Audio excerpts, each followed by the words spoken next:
Hi, and today we're gonna read chapter 3 of Long Live the Pumpkin Queen, Nightmare Before Christmas. The best, I could see why it's a best New York Times seller.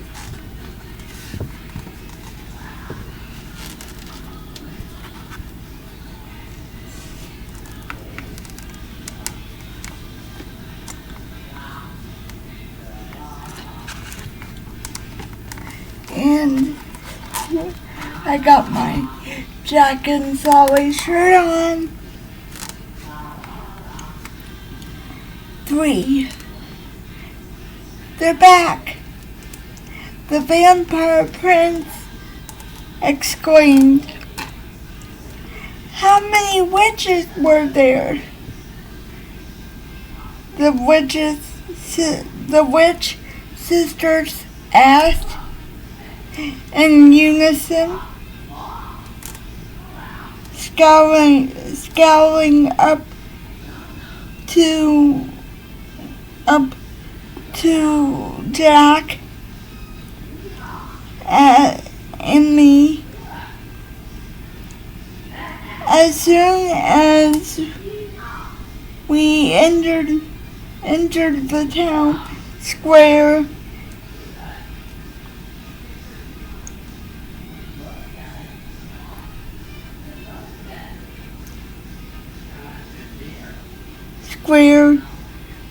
were they as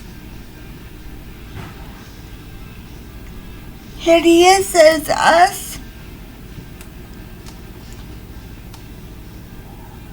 Were there any Walking Dead or Mummy boys? Mumbled between his thick layers of cotton.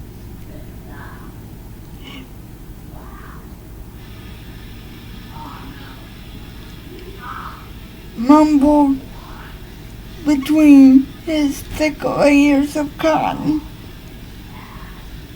and his single eyeball blinking. I bet there were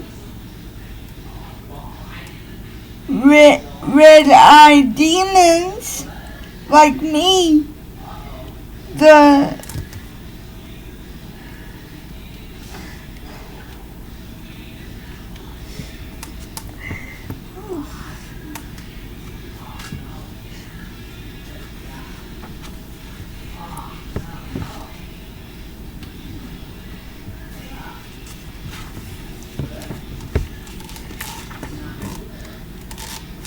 The winged demon remarked, nodding sinisterly. But the corpse kid shakes his head. No way! I bet there were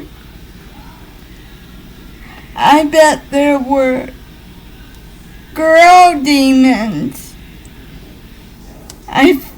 I forced a smile as the town residents surrounded us, shouting their questions, wanting us to describe Valentine's Day town in detail. My head was pulsing. I craved the dark of our quiet.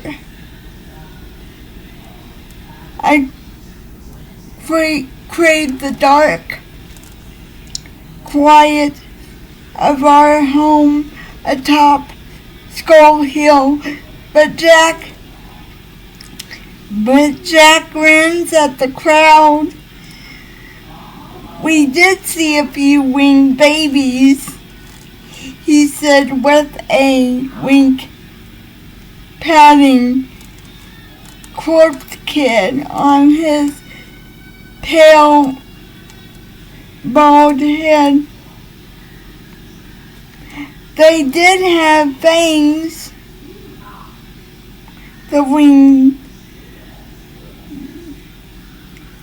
Did they have fangs? The winged demon asked. "Or preposterous horns?" the Corpse Kid suggested. But Jack shakes his head. They are all called Cupids, and they make people fall in love at once. The crowd faced at once in the crowd.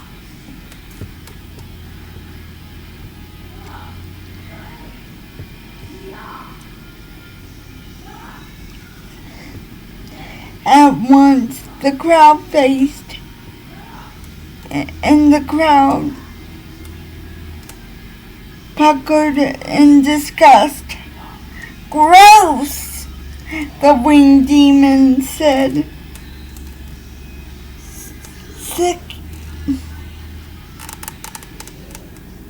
Sickening.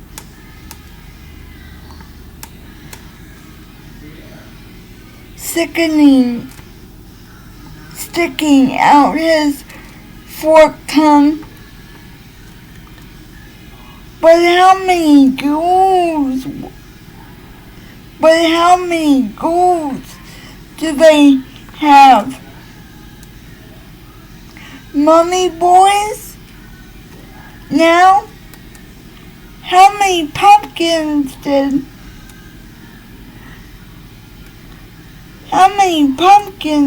and graveyards and deathly crawling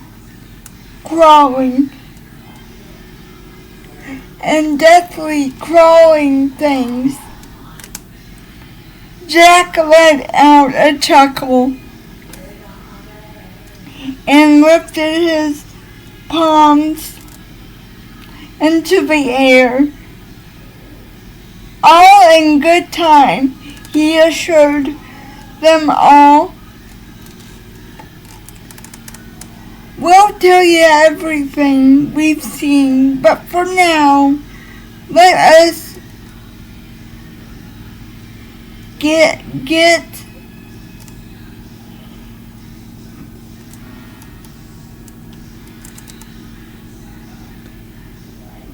rested."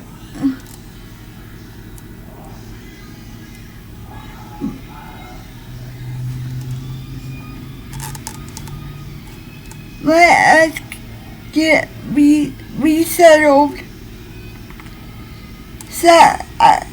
They still clamored around us. Pumpkin Queen. A sudden flash of a camera. It's the clown with the tearaway face.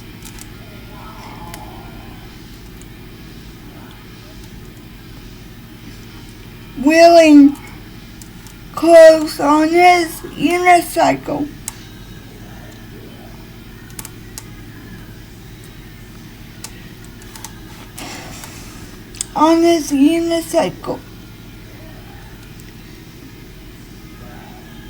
Holding a camera to his yellow eyes and snapping another photo of Jack and me. "It's for the front cover of tomorrow's Ghost and Ghouls newspaper. He shouted.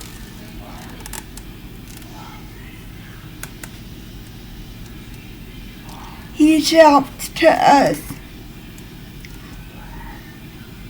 His unicycle tire briefly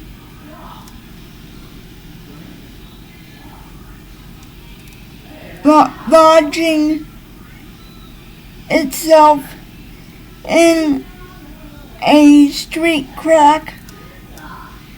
He wobbles free. Everyone wants to hear about the royal couple's trip. Jack grins at the clowns and exclaims, "Wonderful!"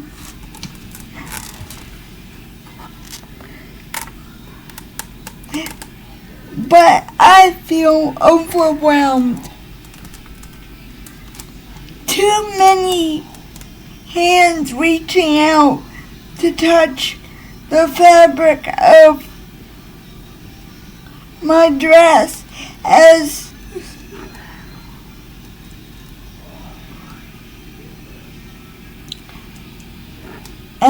if I'm someone new and unfamiliar person. I was before I married Jack. Before yesterday, they pushed me aside, trying to get closer to see me better, and I hate the way it makes me feel.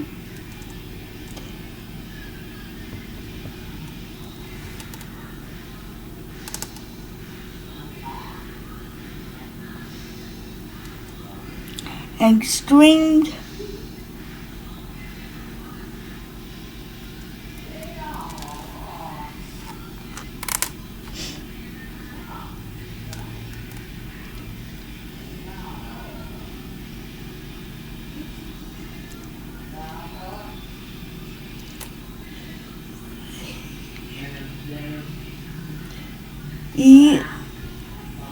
eerily reminded scream.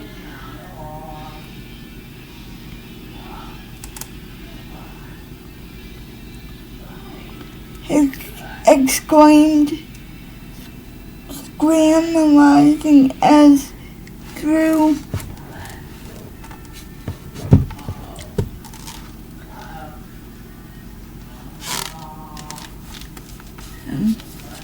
so Sally is feeling a bit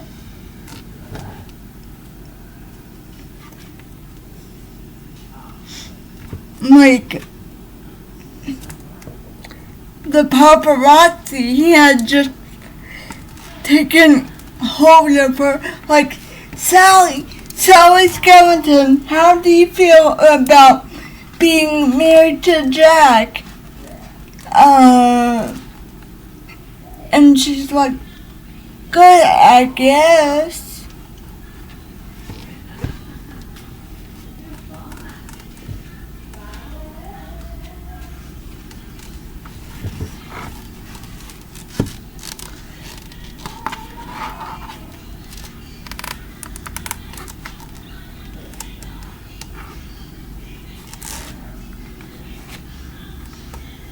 I'm some nightmare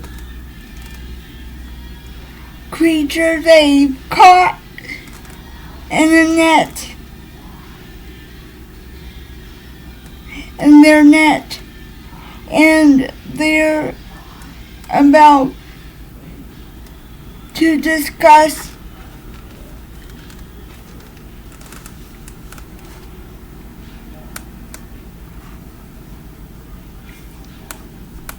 I pushed my way behind Jack as we finally approached Skull Hill. The gate to Skull Hill. I press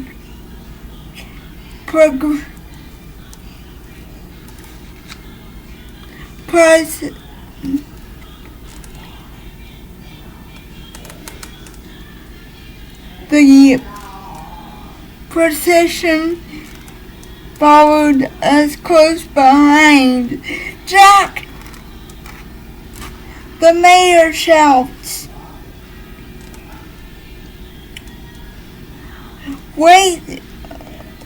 Waiting for us at the middle gate, tapping nervously at the orange ribbon on his coat pocket.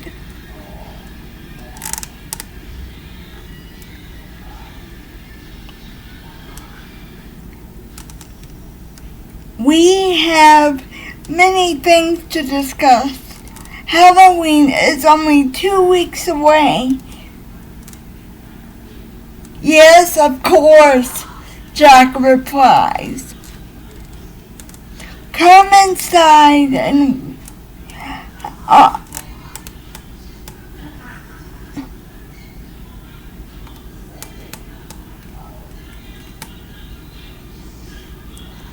I wince, my stomach plummeting. I wanted nothing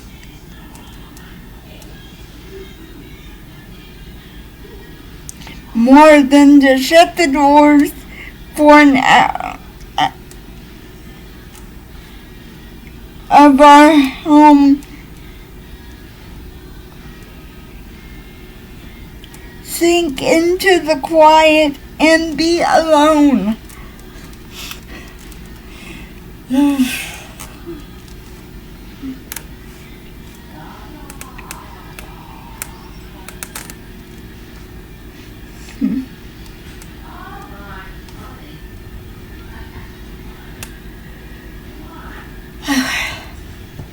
And be alone.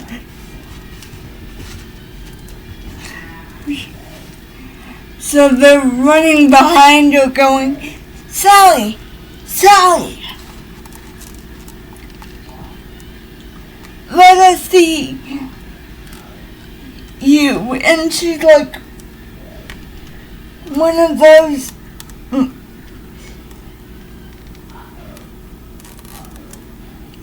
doing one of these probably, and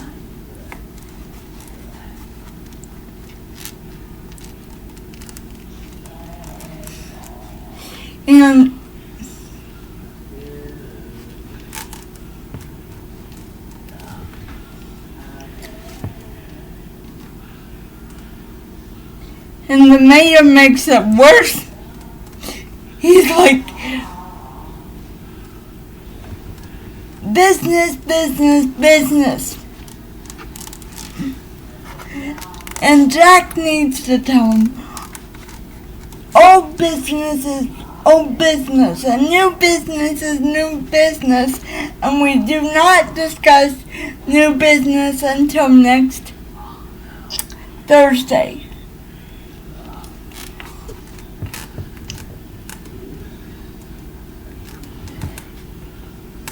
But he doesn't do that.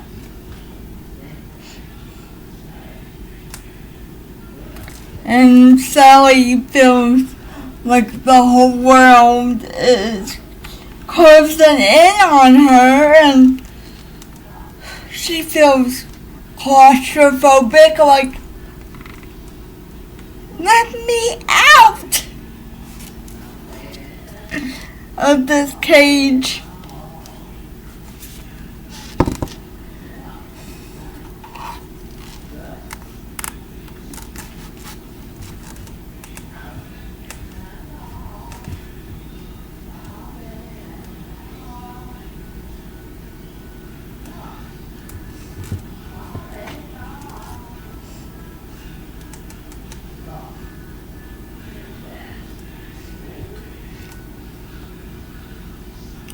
But the mayor waddles behind us, his cone-shaped head barely squeezing through the doorway.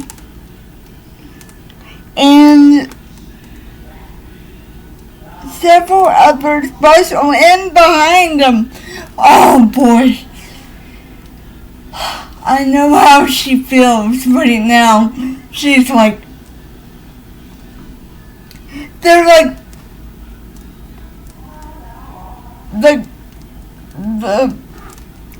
Queen of England and the new royal couple.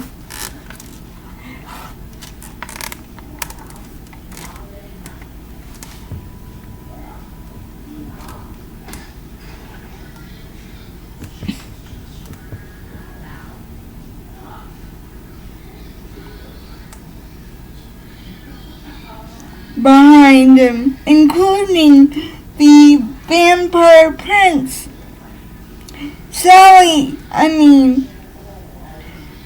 Queen, the mayor corrected himself, clearing his throat.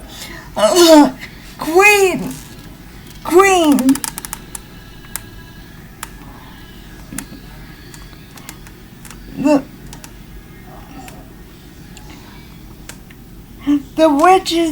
The witch sisters and the vampire prince have many things to show you.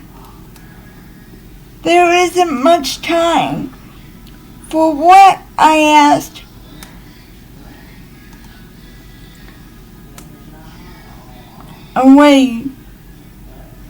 Backing away from the mayor. Oh boy. I know how she feels. Bombarded by everybody. She just got back from her honeymoon and everybody wants to know everything, and she's basically put in the queen role without an instruction manual on how to do anything.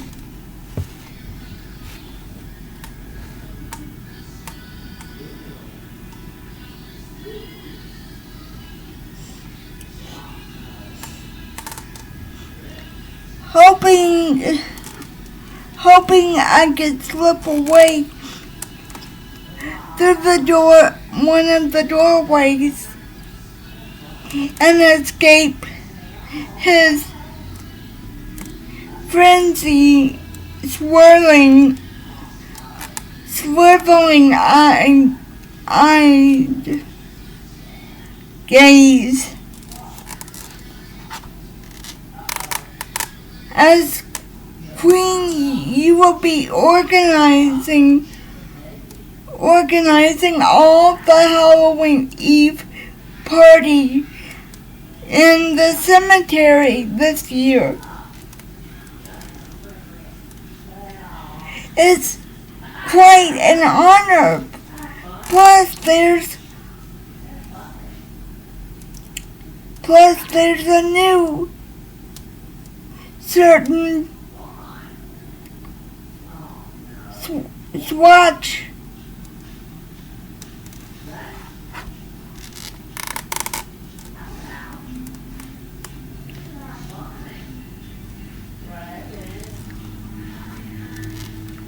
swatches to be decided on. You can't possibly live and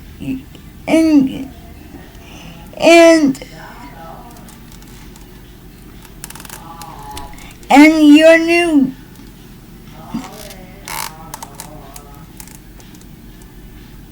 in this house without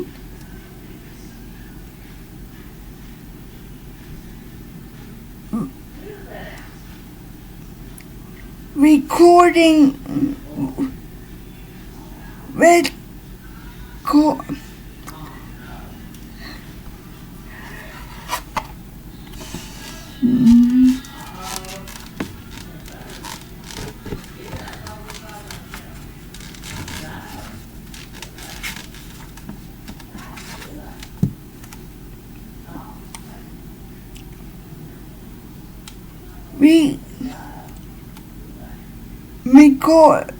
coordinating in your new gown.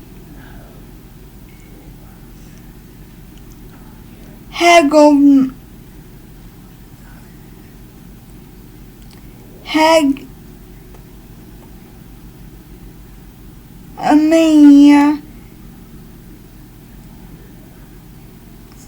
Zelborn says in unison. I swallowed down the scribbling thorns aching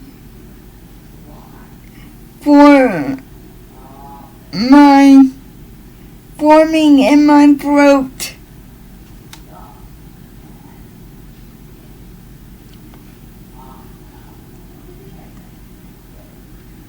And feel for the seams on my wrist, picking at the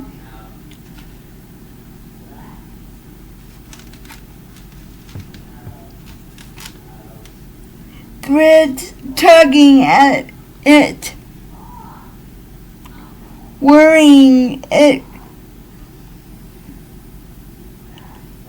it's loose.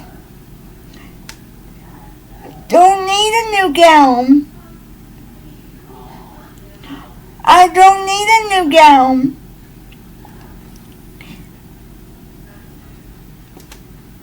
The mayor jerks his face around quickly to reveal a frown. Nonsense! You're the pumpkin queen.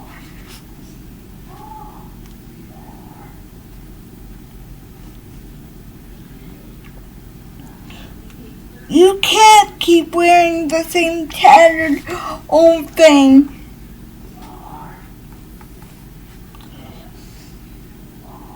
He nodded at the patchwork dress that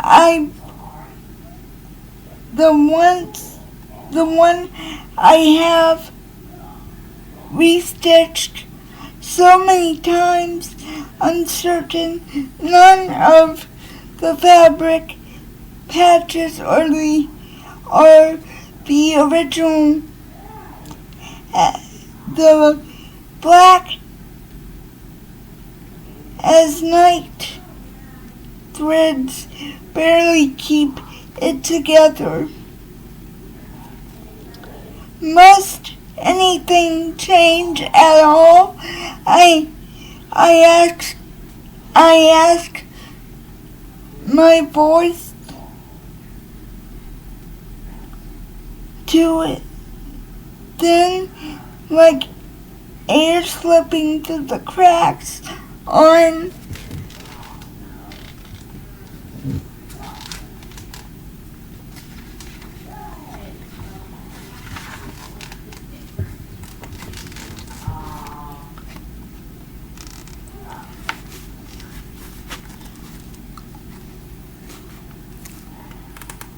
winter night,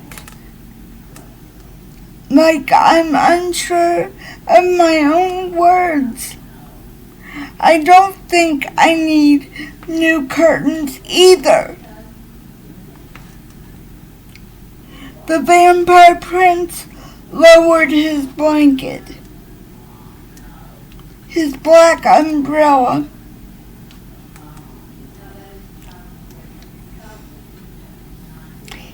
He shielded it from the cruel sunlight.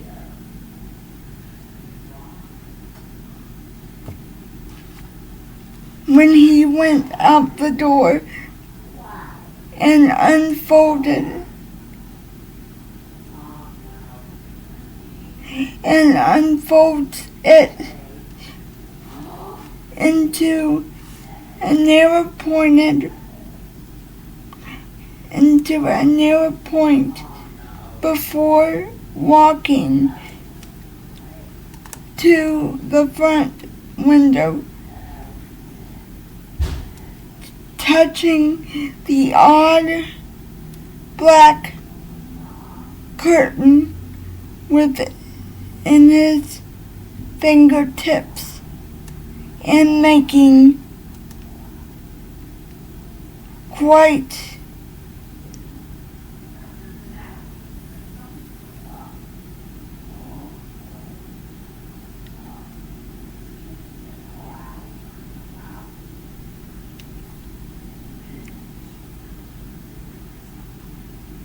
and making a disc. Let me see.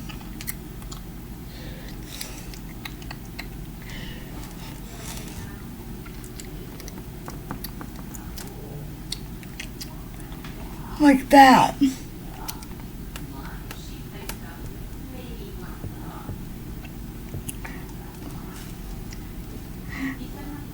Like he never seen anything quite so horrifying in his long life.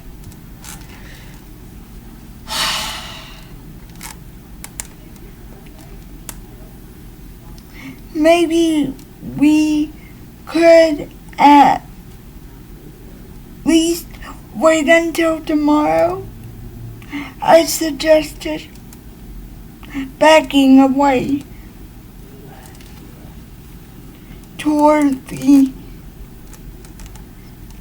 spiral stairs, starting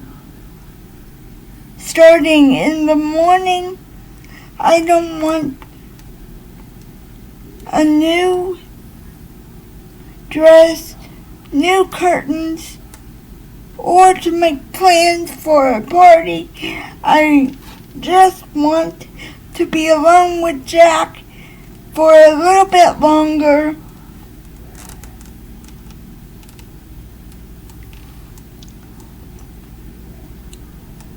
Pretend longer and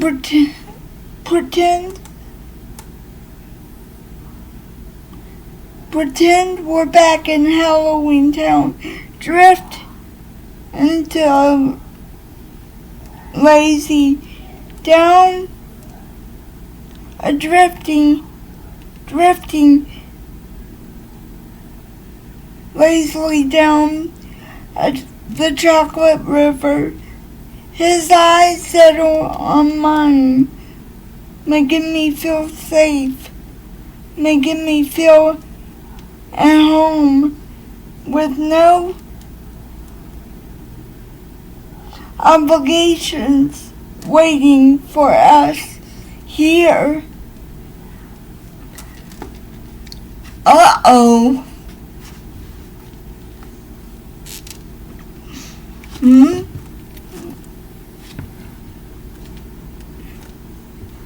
But the mayor waves his hands at me. No, there's no time to waste.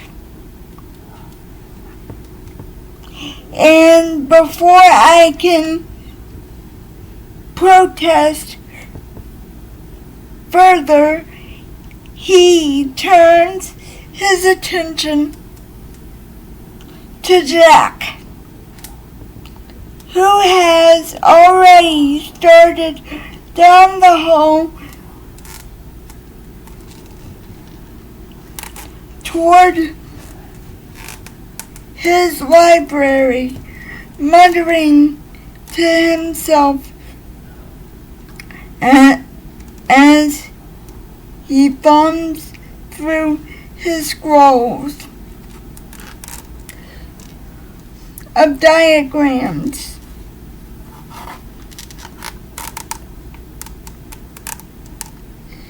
and sketches for the fast approaching Halloween holiday, already lost in his work.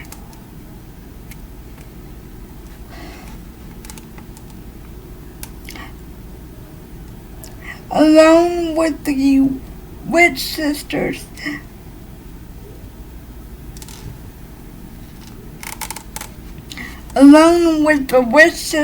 the Vampire King, the Vampire Prince, I think I can make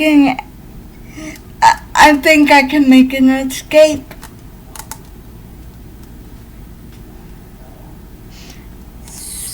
Slinking away into the kitchen, or even a closet, where I will hide and wait for them to all leave for hours or days.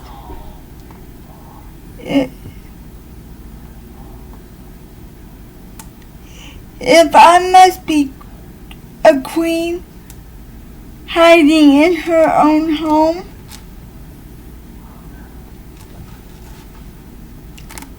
but my wrist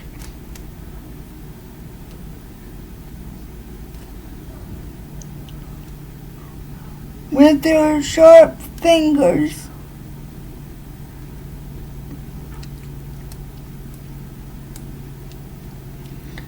if I must be a queen hiding within her own home, but the Hegomaniad, the taller of the two sisters, grabs my wrist and with a sharp fingertip pinches my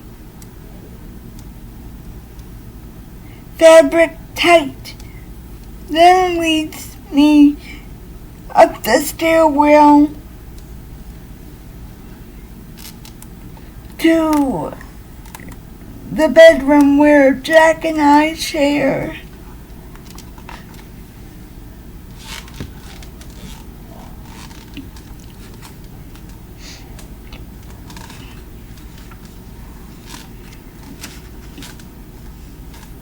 I let out a little squawk, but I don't fight her. The sun dips below the horizon, giving way to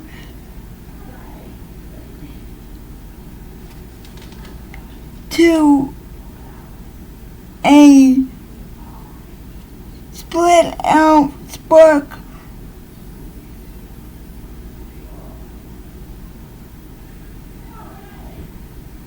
Giving way to night, and in the bedroom, the fireplace crackles and spits out a spark onto the rug, while the stone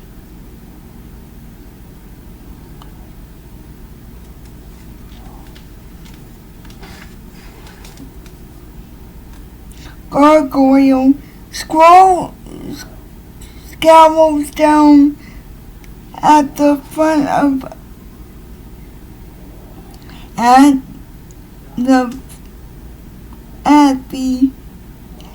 us from the ceiling, and I feel at once like a prisoner in my own home, confined by the sisters and the Vampire Prince, blocking the stairs. Stand up straight. Zebulon the born instructs, even through though she is good. She is a good foot shorter than me. Her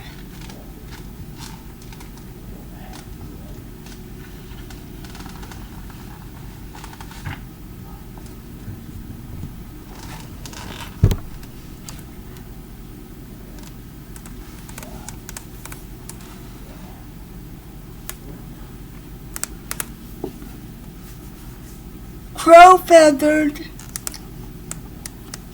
The born says, "Give me a curtsy. Give me a curious look."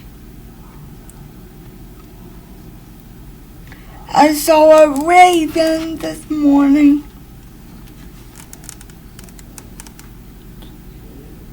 Nearly dead.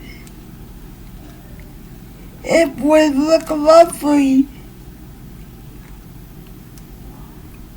with your pale complexion.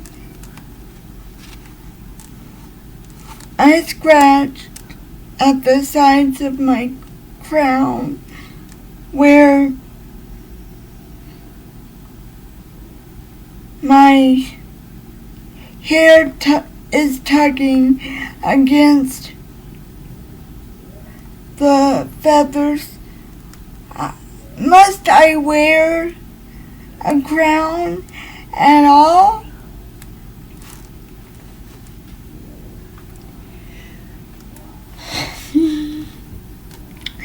The Vampire King then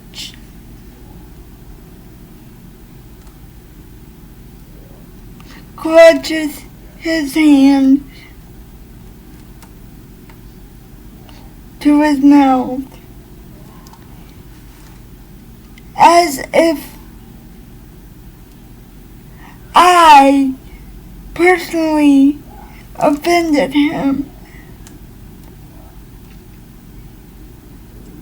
Jack doesn't wear a crown, I pointed out.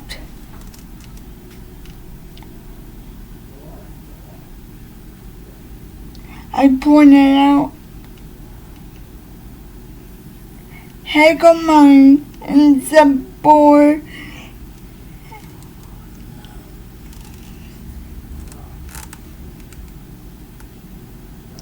exchange quick looks. Their laughter gone, their raised warts gleamed in the moonlight through the window.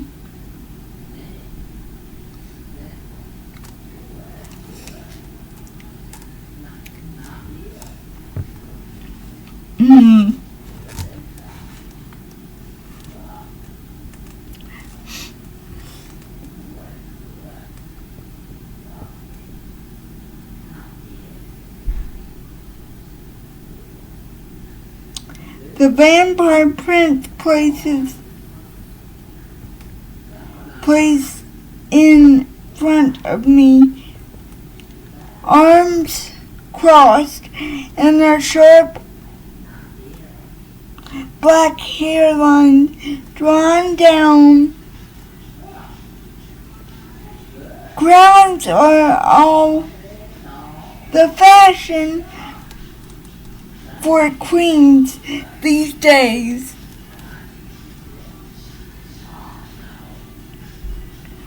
Are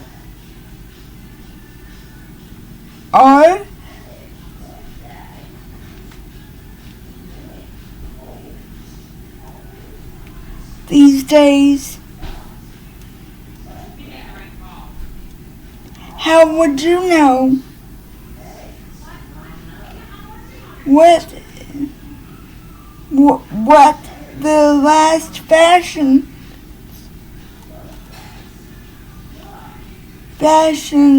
are? I asked.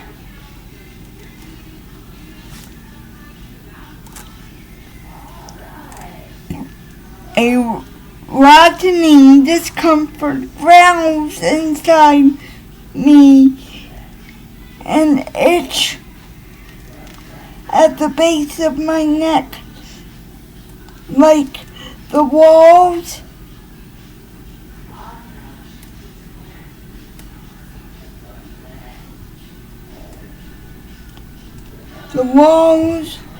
crush me into a heap of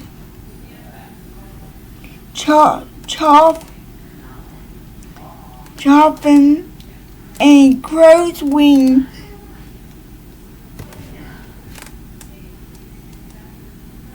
A crow's wing. None of you ever have been outside Halloween Town. I continued, my voice rising.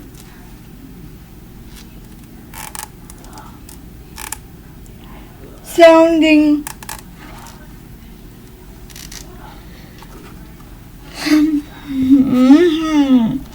she's getting right with them now.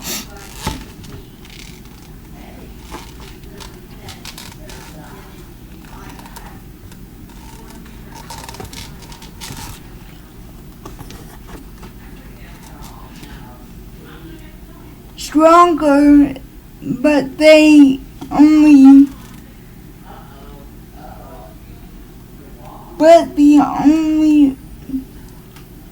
stronger now, but the room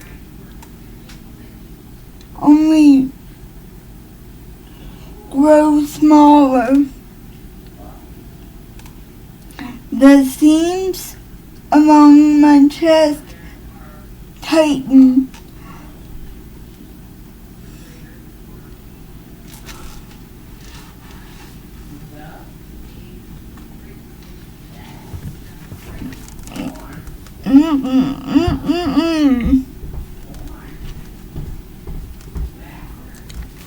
You get them, Sally.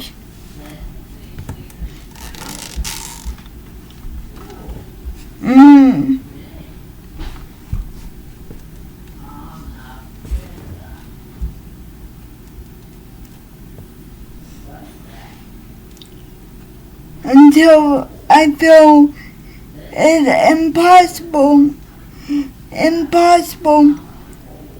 to suck in a breath. You've never even have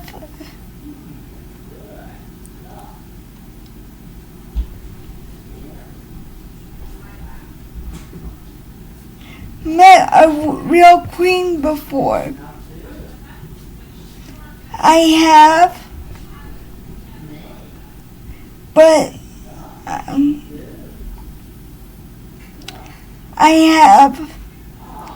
I don't tell them about my meeting with Ruby Valentine, because I have no interest in wearing cherry red high heels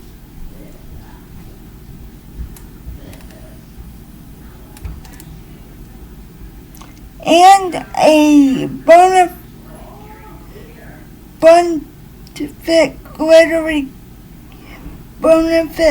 glittery crown and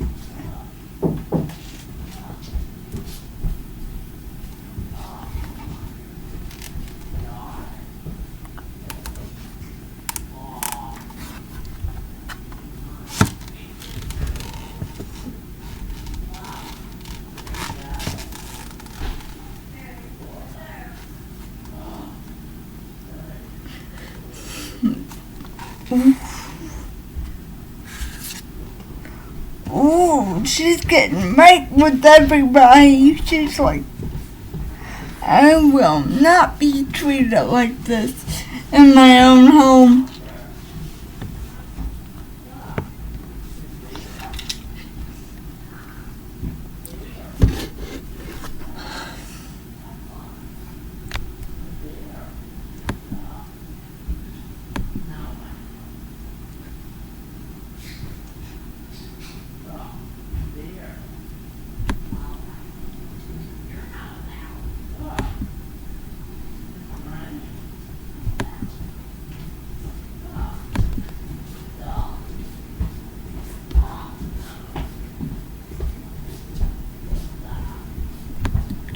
showing